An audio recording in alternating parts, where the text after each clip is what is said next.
শুরু হয়েছে হজ মৌসুম। আশকোনা হজ ক্যাম্পের সার্বিক ব্যবস্থাপনা এবার কেমন, সেখান থেকে আরো জানাচ্ছেন সহকর্মী মুজাহিদুল ইসলাম। মুজাহিদুল, এবারের হজ মৌসুমে হজ ক্যাম্পের সার্বিক পরিস্থিতি কেমন দেখছেন আমাদের জানাবেন। ধন্যবাদ আপনাকে। আমি কিন্তু সকাল থেকে এসে আশকোনার হজ ক্যাম্পে অবস্থান করছি এবং আমি এখানে এসে যে ব্যাপারটা দেখতে পেয়েছি, এবার যারা হজ যাত্রী আছেন সবাই কিন্তু তাদের হজ ব্যবস্থাপনা নিয়ে বেশ সন্তুষ্টি প্রকাশ করেছেন এবং আমরা এখান থেকে এসে যে তথ্যটি পেয়েছি যে আজকে 3টি হজ ফ্লাইট রয়েছে এবং 11টায় যে হজের ফ্লাইটটা রয়েছে তার জন্য বিমান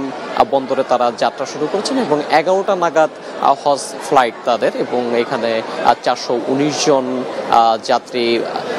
গিয়েছেন বলে আমাদের কাছে তথ্য আছে। এবং আমি এখানে এসে যেমনটি দেখতে পাচ্ছিলাম এবং শুনেছিলাম যারা হজ যাত্রী আছে তাদের কাছ থেকে, তারা আমাদেরকে জানিয়েছেন যে এবার হজ ব্যবস্থাপনাটা বেশ ভালোই হয়েছে এবং আইন শৃঙ্খলা রক্ষাকারীর বাহিনীরও কিন্তু আমরা এখানে তৎপরতা দেখেছি এবং পুলিশ আনসার সদস্যের সাথে সাথে আমরা কিন্তু রোভার স্কাউটের যে স্বেচ্ছাসেবীরা আছে তাদেরও কিন্তু আমরা বেশ তৎপরতা দেখেছি এবং যারা এখানে বয়োজ্যেষ্ঠ বা অন্যান্য হাজি রয়েছে তাদের হজ যাত্রার জন্য রয়েছে তাদের জন্য কিন্তু আলাদাভাবে ব্যবস্থা নেওয়া হচ্ছে এবং তাদেরকে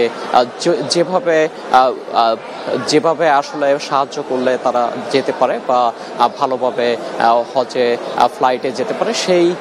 দিক থেকে কিন্তু তাদেরকে বেশ সাহায্য সহযোগিতা করা হচ্ছে এবং তারা আমাদেরকে বেশ সন্তুষ্টি জেনেছেন এবং যারা এখানে হজ যাত্রীর স্বজন আছে তারাও আমাদেরকে জানিয়েছিলেন যে আসলে এবার হজ যাত্রার সময় নিয়ে এবং ব্যবস্থাপনা নিয়ে তারাও বেশ খুশি এবং তারা একটু অভিযোগ করছিলেন যে যারা এখানে হজ যাত্রার জন্য অপেক্ষা করছেন তাদের জন্য বসার জায়গাটা কিছুটা কম আছে, যার কারণে তারা কিছুটা বিড়ম্বনার শিকার হচ্ছেন এবং তারা বেশ অস্বস্তি বোধ করছেন। সবকিছু মিলিয়ে আদ্রিতা এই ছিল আশকোনা হজ ক্যাম্প থেকে আমার কাছে সর্বশেষ। পরবর্তীতে আমি আপনাকে আরো বিস্তারিত জানাতে পারবো।